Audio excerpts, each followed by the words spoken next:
بشيخنا وجيت ارتسي صحب النجله داعي المنسي ومن نجا بذي العرش شيخنا يا الله. Assalamualaikum warahmatullahi wabarakatuh. Alhamdulillahil awwalu bila ibtida wal akhiru bila intiha.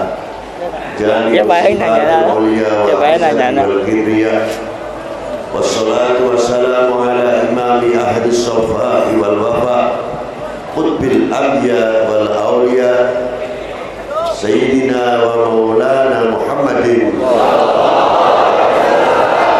khairid dawa likulli saqamin wada rahmatan wa shifa fi sirri wal jila wa ala alihi wa sahbihi madamatil ard was sama amma ba'du.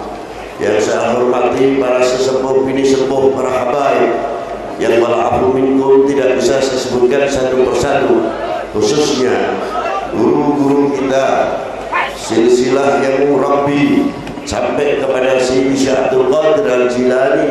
Beliau itulah Sayyidi Syekh Afifuddin atallahu umruhu fi sihatin wa afiyah. Dan saya doakan pula sesepuh bini sepuh yang ada di sini dan khususnya yang ada di umumnya di Indonesia, semoga para beliau sebagai pemimpin ummah, pengayom ummah selalu diberi kesehatan wal afiyah fid dunya wal akhirah, diberi panjang umur yang barokah. Yang saya hormati bapak-bapak dari instansi pemerintahan sipil, TNI, Polri yang selalu saya banggakan, ma'asyiral muslimin rahimakumullah. Hari ini kita bertatap muka untuk saling melihat. Min nur ila nur.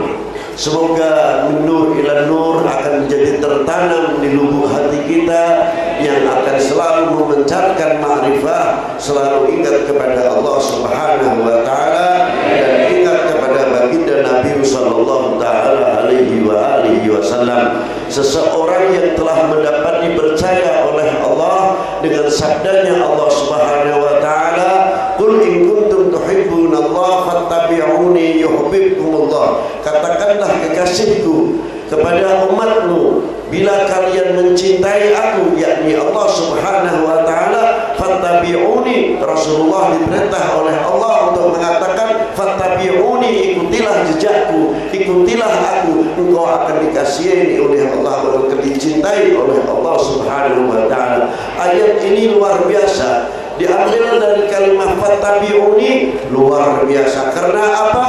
Orang yang dipercaya oleh Allah taala atas kecintaannya dari segala makhluknya, Allah taala paling mencintai kepada Allah dan paling dicintai oleh Allah Subhanahu wa taala.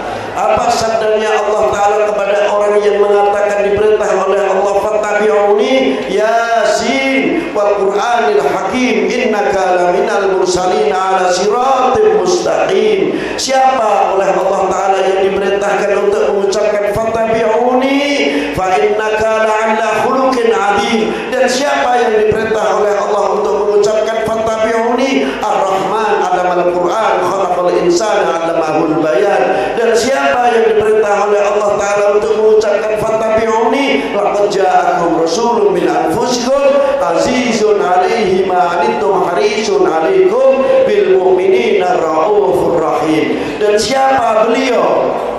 Beliau adalah manusia, hamba Allah terpilih yang akan menjadi imam kelak di yaumil akhir. Man atallah biqalbin salim. Tetapi tidak mudah untuk mendapatkan man atallah biqalbin salim bila tidak melalui ala bidzikrillah tatma'innul qulub. Ma'asyiral muslimin rahimakumullah. Maka disinilah pentingnya ma huwa tariqah. Apa sebenarnya tariqah? Apakah kita sebagai penganut tariqah hanya mengambil zikir saja, la ilaha illallah, la ilaha illallah, la ilaha illallah, aina qulubukum wa aina uyunukum wa aina fikrakum? Apakah hanya kita mengucapkan la ilaha illallah tidak menghasilkan naksun terukir di setiap lubuk hati kita? Apakah kita yang pandai mengucapkan la ilaha illallah walakin fi haluna wa aqwaluna fi ghaflat? Kita dalam mengucapkan la ilaha illallah tapi di dalam kealpaan, di dalam kelupaan kepada Allah Subhanahu wa taala. Karena apa? Tidak ada yang murabi. Sebab tidak ada yang murabi, kita tidak pernah merasa dilihat oleh Allah, tidak merasa didengar oleh Allah Subhanahu wa taala. Maka ditanya, hukumnya masuk tarekah itu wajib atau sunnah? Kalau untuk tarekah, untuk mengambil wirid belaka, mengisi kekosongan sunnah. Lalu yang wajib bagaimana Habib? Yang wajib untuk tasfiyatul qulub wa tazkiyatun nufus, itu yang wajib. Kalau untuk membersihkan hati dari segala kelupaan, tunggulnya segala maksiat karena ghaflah bi rabbih, karena lupa kepada Allah Subhanahu wa taala. Siapa saja kalau sudah lupa kepada Allah Subhanahu wa taala, jangan tanya, semua bisa saja berlaku. Yang halal jadi haram bisa, yang haram jadi halal bisa, karena dirinya lupa kepada Allah Subhanahu wa taala. Itulah. Maka tarekah mempunyai tugas untuk membersihkan hati. Pertanyaannya simpel secara logika. Apa di antaranya? Kita cuci muka berapa hari setiap hari? Berapa? 5 kali. 5 kali luar biasa. Karena apa? Setiap usapan muka 3 kali kali 5 berapa? 15 kali 30 hari. Berarti 450 kali per bulan kita mencuci muka. Hasilnya apa? Bersih saja, kasihan. Tidak menunjukkan ketawaduan, rendah diri di hadapan Allah Subhanahu wa taala, merasa tawadhu di hadapan sesama kita, muncul sok akunya, itu karena wudhunya hanya sampai mencuci muka saja, belum mencuci batiniahnya.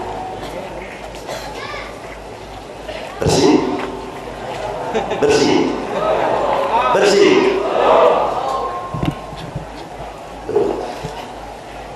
Ini antaranya. Kalau muka sudah bersih, mencapai wudhu ke batiniahnya, tawadhu, tidak menunjukkan siapa saya. Ingat, kalau ada langit pasti ada langit lagi. Ada langit lagi, ada langit lagi. Tawadhu.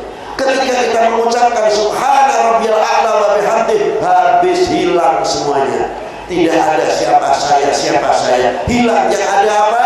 Subhana rabbiyal a'la. Bisakah kita hasilkan athar sujud untuk kehidupan sehari-hari? Sehingga min athar sujud fil yaumil qiyamah yatala'la'u wajhuhum kal qamar lailatul badri. Itu yang dimaksud al-makna simahun fi wujuhihim min athari sujud. Itu yang dimaksud yaumul qiyamah, nanti mukanya berseri-seri bagaikan bulan purnama, dibangkitkan dari kubur. Simahum fi wujuhihim min athari sujud.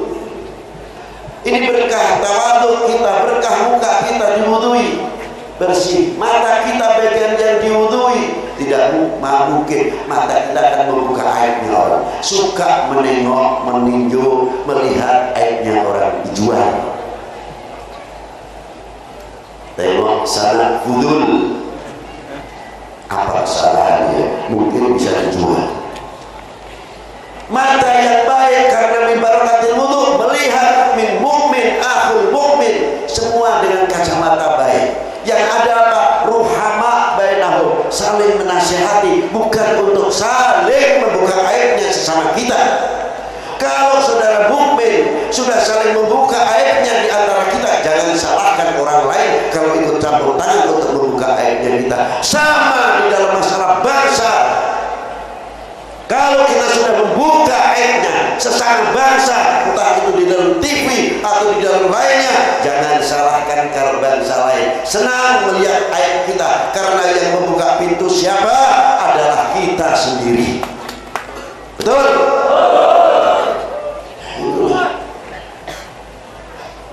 Ingat, ingat. Dengan hal ini ma'asyiral muslimin rahimakumullah, kita akan mengingat, mendekatkan diri kita kepada al-ulama. Saya berpikir ada satu hadis yang luar biasa, bila mana umat ini sudah jauh dari al-ulama, 3 perkara akan diturunkan. Satu saja dulu, apa? Yarfa'ullahul barakah. Kalau sudah diangkat barokah ini, apa yang terjadi? Hilanglah rasa kasih sayang di antara sesama kita. Bumi ini panas, baru kemarin hujan, tapi sekarang sudah merasakan bagaimana panasnya. Dulu pohon yang kering kita bakar sulit untuk menyala, sekarang daun yang hijau saja kita bakar menyala. Itu tandanya yarfa'ullahul barakah. Isu kita sebarkan, mudah tawuran sesama kita, di antara sesama kita. Yang menawuri adalah muslim, yang ditawuri muslim, orang lain tinggal bertemu. Tuh lihat umat Islam tawuran di antara sesama kita. Malu tidak? Malu tidak? Berhenti kalau malu. Silahkan mau musim kampanye, boleh beda pilihan, tapi tidak akan membedakan. Saya adalah umat Islam, saya adalah bangsa Indonesia. Bukan membedakan pilihan mau hijau, mau kuning, mau merah, silahkan, tapi tidak menghilangkan jati diri sebagai anak bangsa. Saya adalah bangsa Indonesia. Yang keras, Indonesia. Lempam jadi bangsa Indonesia, mengucapkan, mestinya kadar kita ini harus bangga dalam mengucapkan bangsa Indonesia. Karena Rasulullah mengajarkan hubbul Arab thalatun, kecintaan kepada dunia Arab 3 perkara. Rasulullah tegas mengatakan, li'anil Arabi, saya bangsa Arab. Ini contoh untuk kita. Kita harus bangga. Li'ani Indonesia.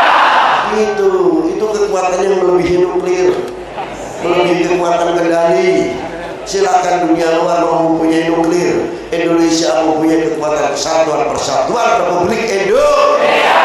Itu gempuran ini lebih dahsyat. Karena apa? Dengan keserentakan kita semua, berarti kita tidak akan memberikan peluang seujung rambut pun kepada oknum-oknum bangsa lain yang akan memecah Republik ini, yang akan memecah Indonesia ini. Ingat itu para saudara-saudara yang saya cintai. Sadar kita sebagai umat Islam, sebagai ahli sunnah wal jamaah, termasuk bagian benteng Indonesia, benteng umat Islam Indonesia. Ingat itu baik-baik. Ma'asyiral muslimin rahimakumullah, ini berkah dari sujud, berkah dari wudu. Berkah wudu di dalam tangan kami. Sudah tidak usah kita cerita masalah tentang korupsi. Mari kita perbaiki wudhu kita. Tangan yang sudah baik ini kita wudhui. Malu kalau mau mengambil barangnya orang lain. Karena apa? Kita menjaga kesucian tangan kita, berkah dari wudhu. Itu tadi, mata kita tidak akan membuka aib orang, telinga kita akan menjadi filter. Kalau mendengar yang tidak baik sesama kita, kita bertanya, fatabayyanu, bertanya, betulkah khabar ini? Yang kena siapa? Satu, saudara kita mukmin. Ayo tutupi. Jangan, mari kita datangi, kita nasihati. Jangan kita buka aibnya di luar. Begitu pula ini bangsa kita. Jangan. Ayo sama kita, baik-baik. Bil mau'izatil hasanah, bil mau'izatil hasanah banyak sekali. Alhamdulillah, bil mau'izatil hasanah banyak, tapi huswatul hasanah sedikit. Uswatul hasanah yang sedih sekarang memerlukan uswatul hasanah, bukan banyak bicara, bukan banyak wacana, tapi kenyataan.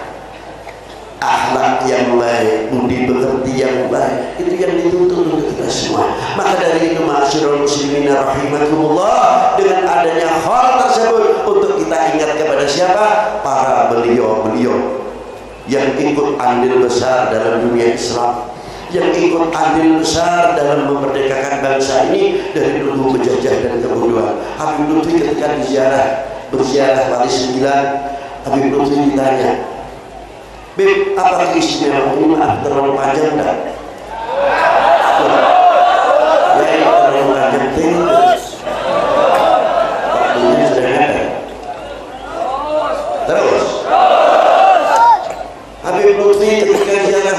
ditanya, "Ben, apa istimewanya ziarah Wali 9?" Dah.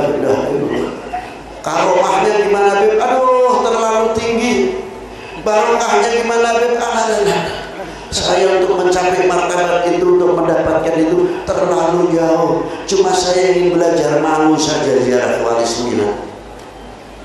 Ingin belajar malu kepada Wali 9.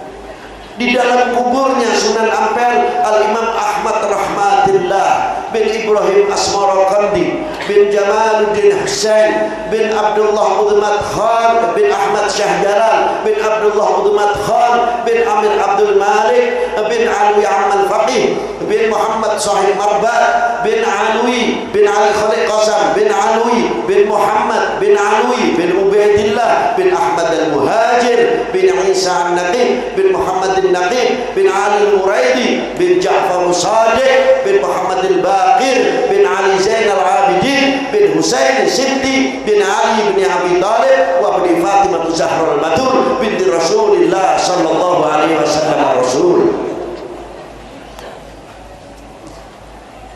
Itu siapa ibunya Imam Ja'far Sadiq? Farwah bintil Qasim bin Muhammad bin Abi Bakri Siddiq. Berarti Sunan Wali 9 turunan Sayyidina Ali, juga turunan Sayyidatina Fatimah, juga turunan Sayyidina Abi Bakri Siddiq, lebih turunan baginda Nabi sallallahu alaihi wasallam. Ketika kita masuk ke Sunan Ampel, saya kaget. Orang di dalam kubur sudah meninggal 500 tahun yang lalu masih mengajak orang berzikir, masih mengajak orang bertasbih. Tidak ada yang masuk ziarah Sunan Ampel terus masuk dia berapa? Begadang mari begadang, tidak ada. Atau lagu apa? Tidak ada. Yang datang ke Sunan Ampel mengucapkan apa? Salamullah ya sadah binar rahman ya syakum ibadallah jinnakum qasadnakum talabnakum. Begitu ziarah baca Yasin, baca Fatihah, baca Ayatul Kursi, Suratul Ikhlas, berkelompok berzikir la ilaha illallah, la ilaha illallah. Di sana subhanallah wa bihamdihi subhanallahil azim. Di sana membaca selawat, di sini membaca beberapa tasbih dan beberapa selawat Nabi dan istighfar. Saya kagum kepada Sunan Ampel, 500 tahun yang lalu masih bisa berdakwah, mengajak berzikir kepada Allah. Kami ingin mengumpulkan anak-anak kita habis maghrib bertahlil, berzikir, membaca Quran, sulit sekali untuk bisa mengumpulkan saudara-saudara kita. Lingkungannya dari mulai Ampel Dentol, Ampel Gading, berapa pedagang-pedagang, toko-toko yang luar biasa. Hatta yang ingkar ziarah, yang ingkar maulud, yang ingkar manaib di situ jual berjanji. Ya, luar biasa. Itu di tempat Sunan Ampel. Luar biasa. Sunan Ampel sampai sekarang mampu membuat pasar kecil, pasar kerakyatan.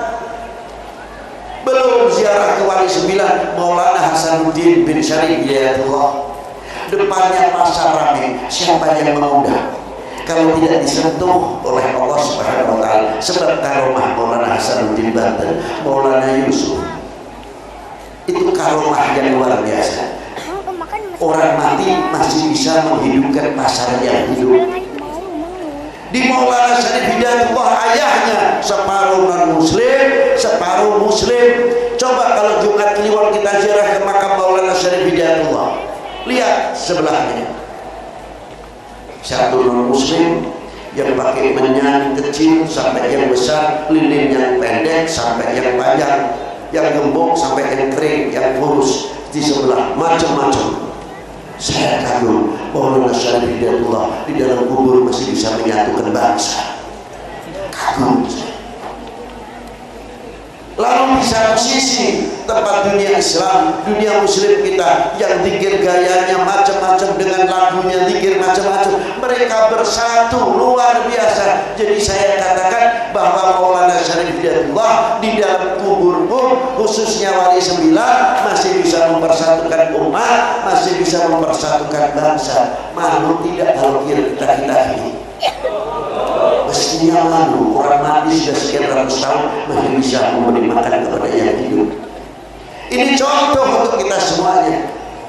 Namun apa yang terjadi bila mana kita sudah jauh dengan para ulama? Anak-anak kita tidak kenal Sayyidi Syekh Abdul Qadir Al-Jilani, anak-anak kita tidak kenal Sayyidi Syekh Abdul Hasan Al-Syadili, anak-anak kita tidak kenal Sayyid Ahmad Al-Rifai, anak-anak kita tidak kenal Sayyid Ahmad Al-Badawi, anak-anak kita tidak kenal Sayyid Ahmad Al-Rifai Wad-Dasuki, dan tidak kenal para tokoh-tokoh Sayyidi Syekh Muhammad Baharuddin Al-Syabandi dan lain sebagainya. Lebih-lebih yang ada di Jawa ini, apa yang terjadi?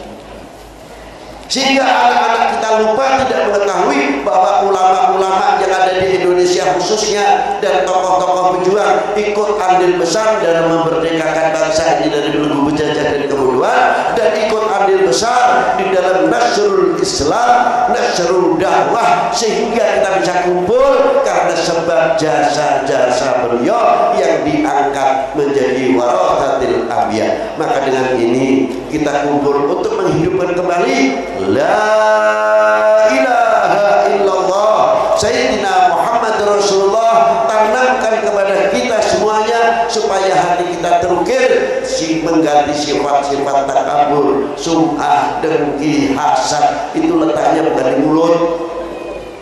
Kita mandi setiap hari, kita cuci muka setiap hari, dari cuci muka sampai wudu. Yang saya tanyakan, cuci hati kita setiap hari berapa kali?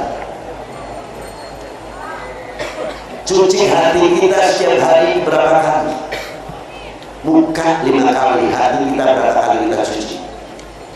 Ini busuknya kalau kita buka, isinya takabur, dendam, dengki dan sebagainya.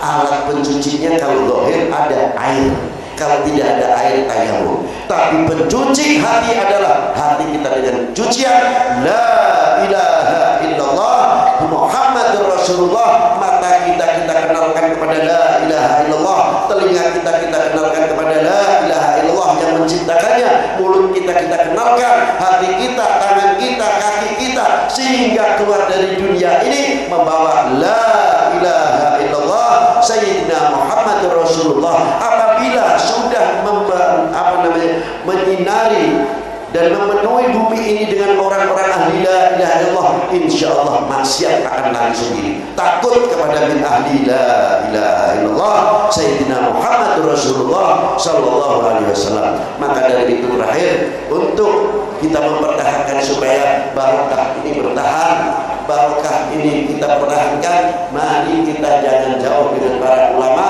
dan jangan jauh dengan para aulia, karena beliau wasitoh kita mendekat kepada baginda Nabi sallallahu taala alaihi wasallam. Demikian kurang lebihnya yang bisa saya sampaikan. Semoga Allah taala memberikan manfaat kepada kita. Karena apa, para bapak, para ibu, saya itu paling takut kalau berdiri di atas mimbar terang-terangan saya. Sebab bangun dari kubur yang ditanyakan bukan kalian, yang ditanya Habib Lutfi dulu. Kamu bisa mengamalkan yang apa kamu omongkan tidak?